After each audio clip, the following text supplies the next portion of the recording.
ஆண்டவரும் இரட்சகருமான இயேசு கிறிஸ்துவின் ஈடு இணையற்ற நாமத்தில் அன்றன்றுள்ளப்பம் வாசகர்களுக்கு எங்கள் அன்பின் வாழ்த்துக்கள். 2024 ஆண்டு ஜூன் மாதம் 21 வெள்ளிக்கிழமைக்குரிய தின தியானம். இன்றைய தலைப்பு மரித்திருந்து பிழைத்தவர். வெளிப்படுத்தின விசேஷம் 2:8 சொல்லுகிறது, முந்தினவரும் பிந்தினவரும் மரித்திருந்து பிழைத்தவருமானவர் சொல்லுகிறதாவது, ஆதி அப்போஸ்தலர் நாட்களில் இருந்த 7 சபைகளுக்கும் கிறிஸ்துவானவர் ஒவ்வொரு விதத்தில் தன்னை அறிமுகப்படுத்துவதை காண்கிறோம். இங்கே சிமிர்னா என்ற சபைக்கு முந்தினவரும் பிந்தினவரும் மரித்திருந்து பிழைத்தவருமானவர் என்று சொல்லுகிறார். சிமிர்னா என்ற வார்த்தைக்கு வெள்ளை போளம் என்று அர்த்தம். வெள்ளை போளம் என்பது ஒரு மரத்திலிருந்து வெட்டி எடுக்கப்படுகிற பிசினாகும்.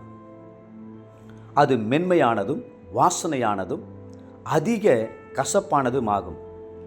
வெள்ளை போளத்தை தூப வர்க்கத்தோடு இணைத்து கர்த்தருக்கு சுகந்த வாசனையாக ஏறெடுப்பார்கள். இந்த வெள்ளை போளம் விண்ணப்பத்துக்கு அடையாளமானதாகும். அப்போஸ்தலனாகிய யோவானின் நாட்களில் சிமிர்னா சபையில் அநேக இரத்த சாட்சிகளாய் மரித்தார்கள். கர்த்தருக்காக பாடு அனுபவித்தார்கள். வெள்ளை போல மரம் வெட்டப்பட்டு அதிலே பால் வடிகிறது போல விசுவாசிகளின் உள்ளம் பலவிதமான சித்திரவதைகளினால் வேதனைப்பட்ட போது அவர்கள் கண்ணீரோடு கர்த்தரிடம் விண்ணப்பம் செய்தார்கள். எனவேதான் கர்த்தர் தன்னை மரித்திருந்து பிழைத்தவர் என்று அறிமுகப்படுத்துகிறார். கர்த்தர் தாமே உலக தோற்றத்திற்கு முன்பாகவே அடிக்கப்பட்ட ஆட்டுக்குட்டியாய் இருந்த போதிலும் இன்றைக்கும் அடிக்கப்பட்ட வண்ணமாகவே இருக்கிறார். வெளிப்படுத்தின விசேஷம் 5:6. கிறிஸ்தவ மார்க்கத்தின் நம்பிக்கையும் மேன்மையும் கிறிஸ்துவின் மரணத்திலும் உயிர்த்தெழுதலிலும் தான் இருக்கிறது. நம்முடைய விசுவாச அறிக்கை என்ன? கிறிஸ்து நமக்காக பாடுபட்டு மரித்து 3ஆம் நாளில் உயிரோடு எழுந்தார் என்பதே. இந்த உறுதியான நம்பிக்கையின் மேல்தான் கிறிஸ்தவ மார்க்கம் கட்டப்பட்டு மகிமையாக எழுப்பப்பட்டிருக்கிறது. இந்த நம்பிக்கை சோதனை நேரங்களில் வெற்றி சிறக்க உங்களுக்கு உதவியாயிருக்கும். முஸ்லிம் சகோதரர்கள் கல்லறைகளுக்கு முக்கியத்துவம் கொடுக்கிறார்கள். நபிகளுக்கென்று பலவிதமான கல்லறைகள் கட்டி அவற்றிலேயே தொழுது கொள்ளுகிறார்கள். மெக்காவுக்கு புனித யாத்திரை செல்கிறவர்கள் கூட அங்கே பார்ப்பது கல்லறைதானே. ஆனால் கிறிஸ்தவ மார்க்கமோ உயிர்த்தெழுதலின் மார்க்கம். நம் அருமை ஆண்டவர் இயேசு மரித்து பிழைத்தவர். இந்தியாவில் தாஜ்மஹால் உலக அதிசயங்களில் ஒன்றாக எண்ணப்படுகிறது. இது வெளிப்பார்வைக்கு வெள்ளை சலவை கற்களால் கட்டி எழுப்பப்பட்ட அழகான ஞாபகார்த்த சின்னமாக விளங்கினாலும் உண்மையில் அது ஷாஜகானின் மனைவியான மும்தாஜுக்காக கட்டப்பட்ட கல்லறைதான். எகிப்து தேசத்தில் உள்ள உலக அதிசயமான பிரமிக்க வைக்கும் பிரமிடுகள் கூட கல்லறைகளே. ஆனால் தேவன் இயேசுவை உயிரோடு எழுப்பினார்.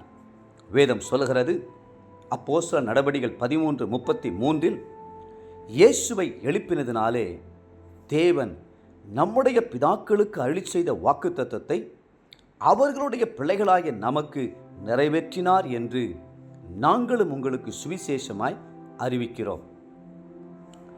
இன்றைக்கும் இயேசு ஜீவிக்கிறவராய் இருக்கிறார். ஆகவே இயேசு ஜீவிக்கிறார் என்று கம்பீரத்தோடு பாடி மகிழுங்கள். ஜீவனுள்ள தேவனை பின்பற்றுவதும் ஆராதிப்பதும் எத்தனை பாக்கியம்! தேவப்பிள்ளைகளே, அவர் ஜீவனுள்ளவராய் இருக்கிறபடியால் உங்களை முற்றுமுடிய வழி நடத்துவார். இன்றைய நினைவிற்கு 1 யோவான் 3:2. அவர் வெளிப்படும் போது அவர் இருக்கிற வண்ணமாகவே நாம் அவரை தரிசிப்பதினால் அவருக்கு ஒப்பாயிருப்போம் என்று அறிந்திருக்கிறோம். இன்றைய வேத வாசிப்பு காலை எஸ்தர் 3, 4 மற்றும் 5 அதிகாரங்கள், மாலை அப்போஸ்தலருடைய நடபடிகள் 5ஆம் அதிகாரம் 22 42 வசனம் முடிய. அன்புக்குரிய அன்றனுள்ள வாசகர்களே, மீண்டும் உங்களை வாழ்த்துகிறோம். மரித்து உயிர்த்தெழுந்த ஆண்டவராகிய இயேசு கிறிஸ்து இன்றும் ஜீவிக்கிறார். அவர்தாமே உங்களை ஆசீர்வதித்து மென்மேலும் உயர்த்துவாராக. ஆமென்.